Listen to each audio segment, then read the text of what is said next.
Bonjour bien-aimés, je poursuis mes exhortations sur les miracles et j'en tire des enseignements pour chacun de nous.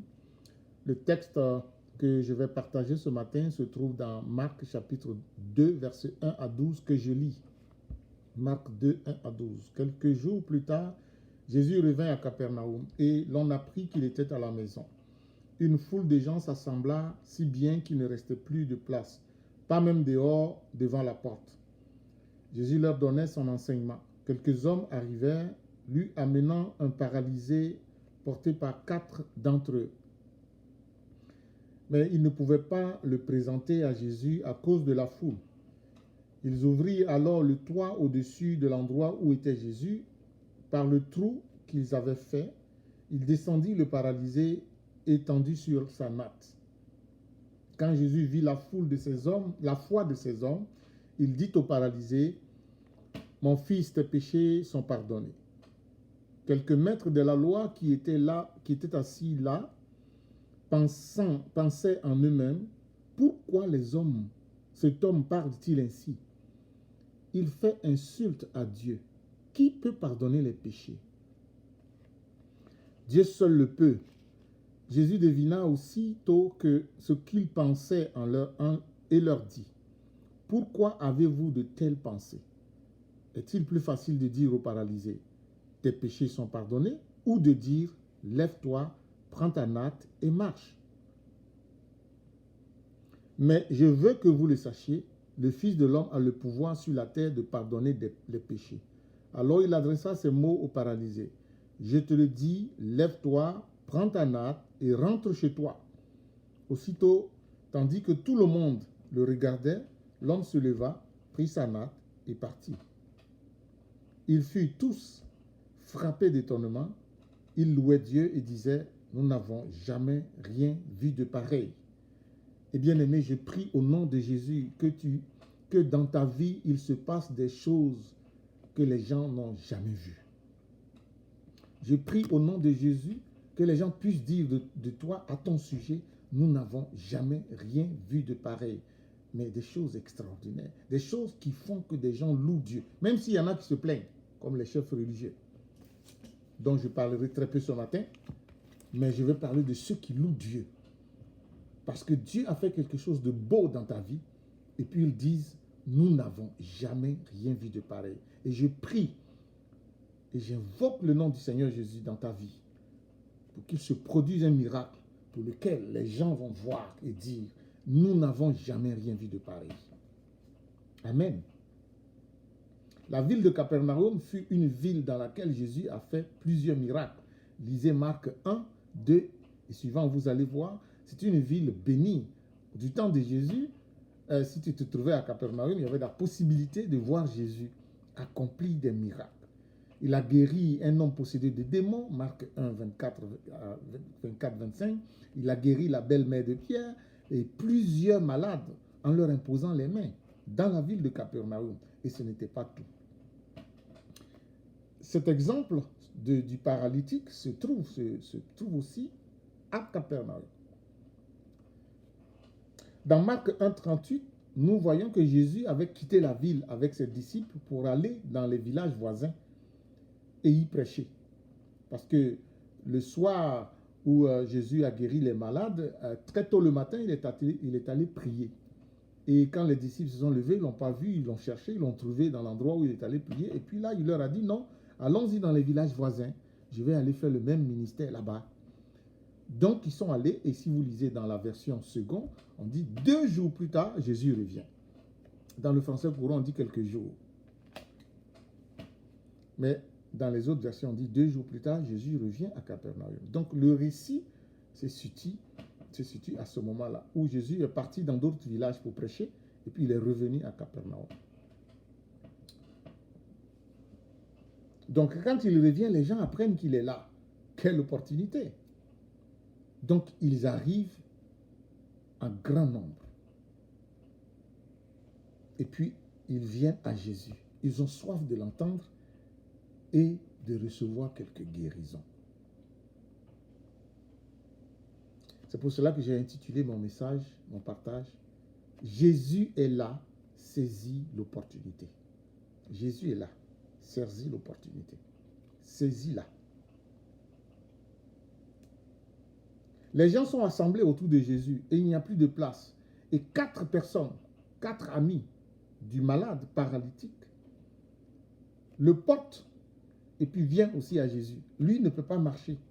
Eux, ils peuvent marcher, donc il l'aide à marcher. Leurs pieds deviennent ses pieds. Leurs mains deviennent ses mains.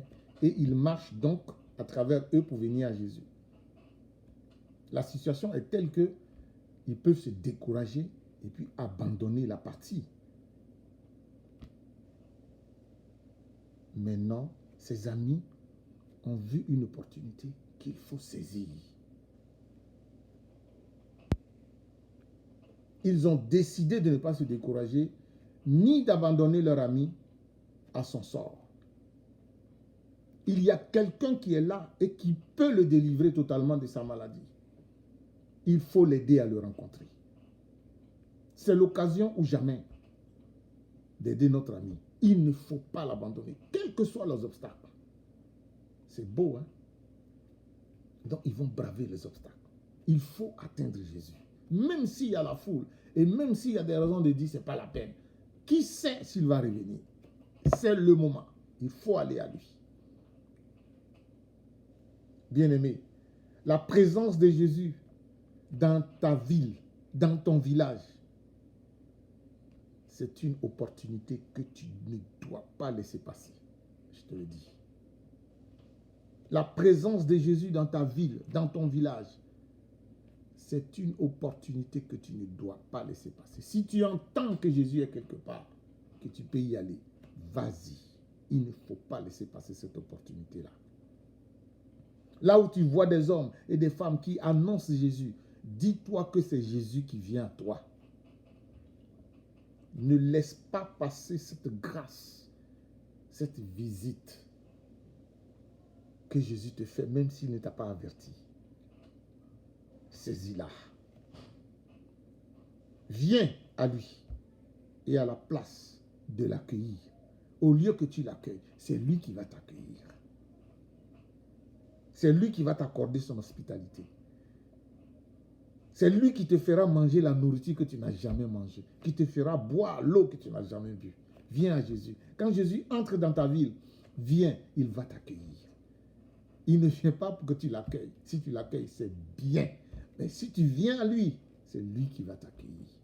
C'est lui qui va te bénir. C'est lui qui va te donner à manger. C'est lui qui va te restaurer. C'est lui qui va entrer dans ta maison. Et c'est lui qui va mettre la paix dans ta maison. Dans ton cœur. Les amis font tout ce qu'ils peuvent et permettent à leurs amis d'avoir accès à Jésus. Bien-aimés, à l'époque biblique, les maisons étaient en pierre. Un escalier extérieur conduisait à un toit plat. Et ce toit était fait de paille mélangée de la boue. Donc, c'était facile de faire un trou. Les 4 amis ont probablement emprunté cet escalier pour hisser le malade sur le toit. Ensuite, ils ont accédé à ce toit eux-mêmes et puis ils ont fait un trou par lequel ils ont descendu le malade. Puisqu'il n'y a pas de place pour marcher parmi la foule pour aller, on ne va pas marcher sur les gens pour aller à Jésus, on va le faire descendre du ciel. Il ne faut pas laisser passer cette opportunité. Je n'appelle pas cette chance, mais je dis cette opportunité. Ce cadeau que Dieu te donne par sa présence, il ne faut pas la laisser passer.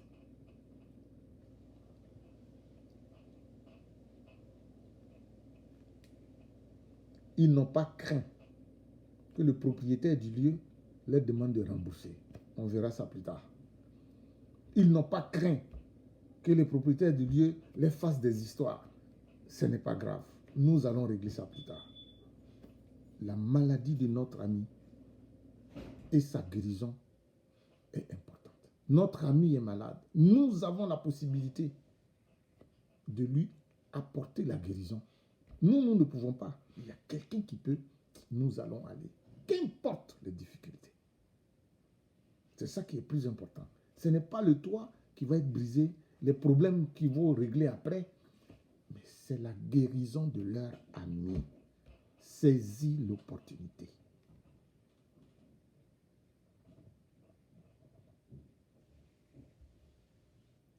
C'est pas possible que ces amis-là ont tenté de rencontrer, puisque Jésus n'était pas là pour la première fois dans la ville de Capernaum. C'est tout à fait possible qu'ils ont essayé de rencontrer Jésus avant et puis n'ont pas pu. Je ne dis pas que c'est vrai, mais je dis c'est possible, puisque Jésus était souvent dans la ville. Mais cette fois-ci-là, non. Il ne faut pas laisser passer la chance. Cette opportunité-là, il faut la saisir.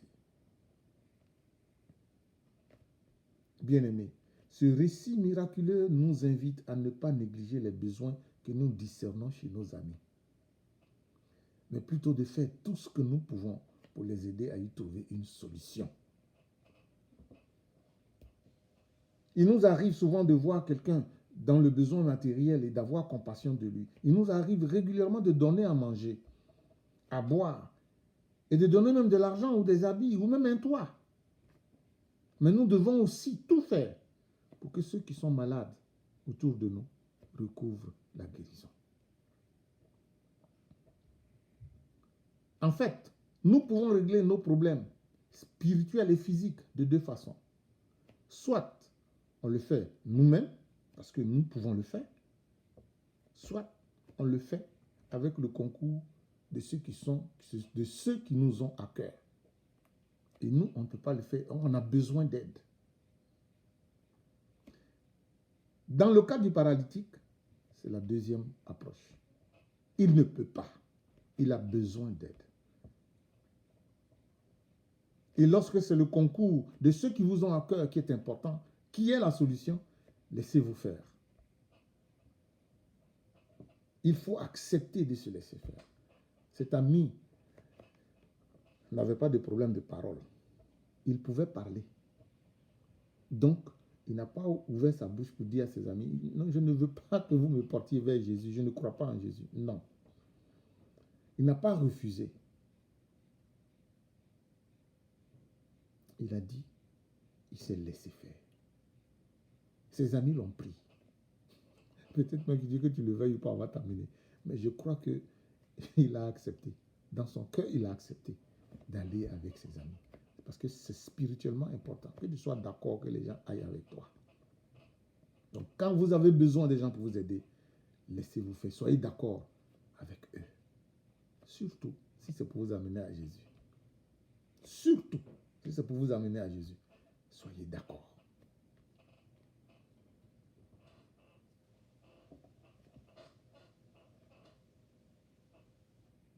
Et faites confiance à vos amis qui vous aiment et qui vous disent allons à Jésus.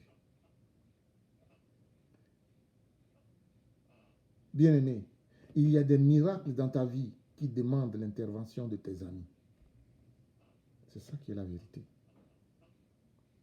Et je prie pour que tu aies autour de toi et avec toi des amis comme ce paralytique. Des gens qui t'aiment, qui t'ont à cœur comme ce paralytique. Et qui ne soient pas 1, 2, 3, mais au moins 4. Parce que pour porter un brancard, il y a 4 côtés.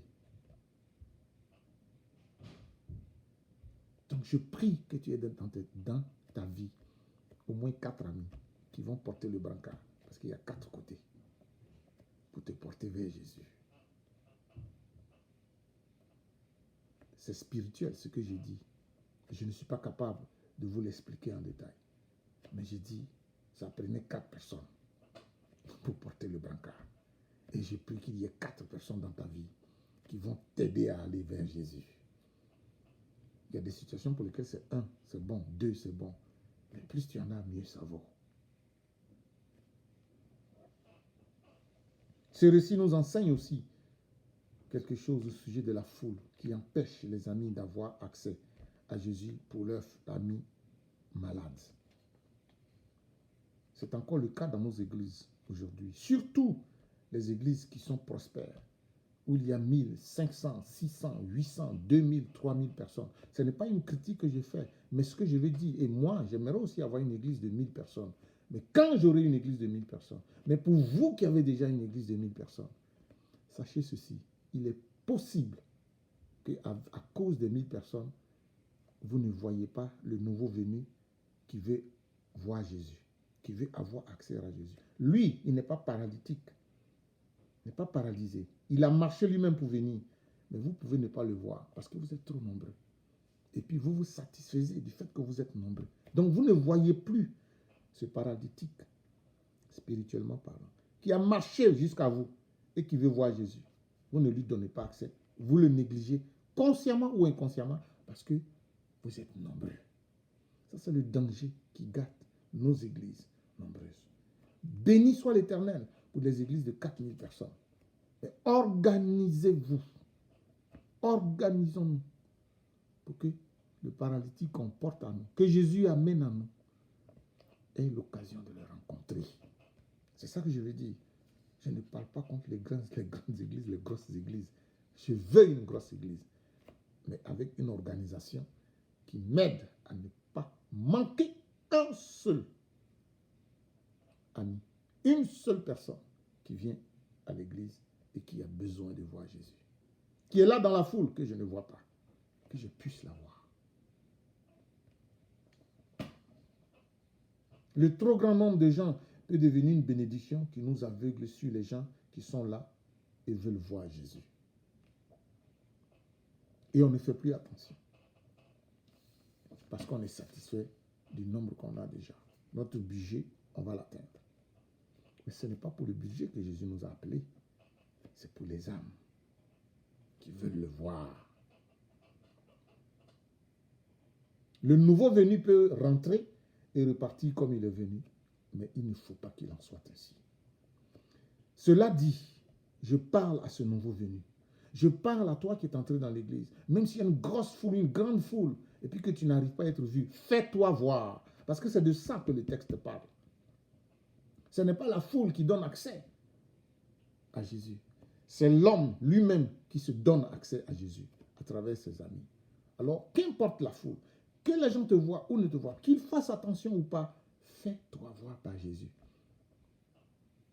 Et si tu dois parler au pasteur, fais-toi voir pour que les gens sachent que tu es là et tu veux entendre Jésus.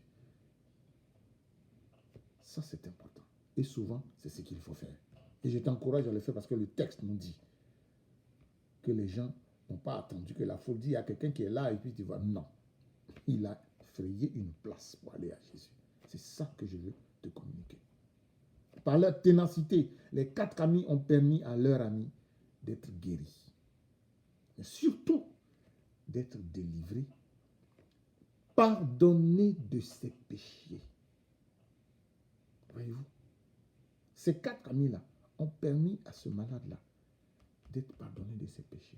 Et le pardon de ses péchés a donné comme conséquence la guérison de sa maladie. Parce que je vous l'ai déjà dit dans un autre de mes messages, comme je l'ai fait le samedi matin. Je crois, et si je me trompe, dites-le moi, que quand tu es malade parce que tu as péché, aucun médecin ne peut te guérir à moins que tu confesses tes péchés.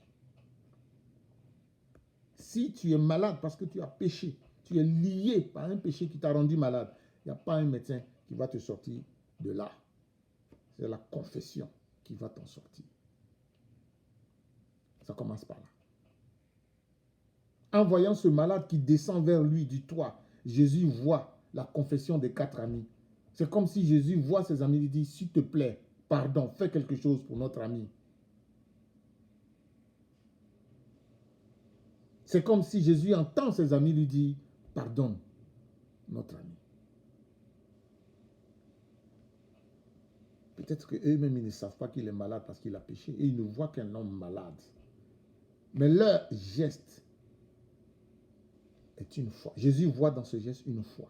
Une foi qui demande pardon. Une foi qui demande de l'aide. Et Jésus dit, mon enfant, sans qu'il lui ait parlé, tes péchés te sont pardonnés.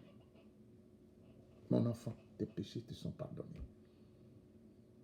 Et même si les gens disent, mais lui là, il est qui? Il est Dieu pour pardonner. Je dis oui, je suis le Fils de Dieu. Avec le pouvoir de pardonner les péchés.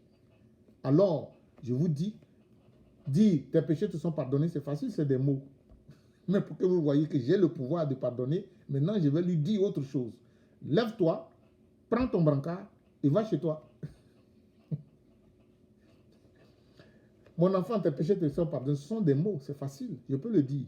Mais ça, c'est moins compliqué que de dire maintenant, lève-toi, prends ton brancard et rentre chez toi. Parce que là, il faut qu'il y ait une action. Il faut que le malade là se lève, prenne son brancard et puis marche. Comme ça, vous voyez que quand je dis tes péchés se sont pardonnés, ce n'est pas de 20 mots. Et c'est ce qui arriva. Que la gloire soit à Dieu seul. Parce qu'il a le pouvoir de pardonner. C'est pourquoi je peux me dire pardonner de mes péchés. Que je suis devenu disciple de Jésus-Christ. Parce que je crois au pardon de Dieu.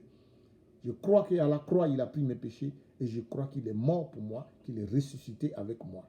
Et que désormais, je suis son enfant. Et c'est la même chose qu'il a accordé à ce paralytique. Que Dieu vous bénisse. Saisis l'opportunité. Retiens ça. Saisis l'opportunité. Ce paralytique est venu porté par des amis. Il est rentré à la maison en marchant avec ses amis. Il ne le portait plus. Il est venu. Il était un poids entre les mains de ses amis. En venant à Jésus, il est retourné en n'étant plus un poids pour ses amis.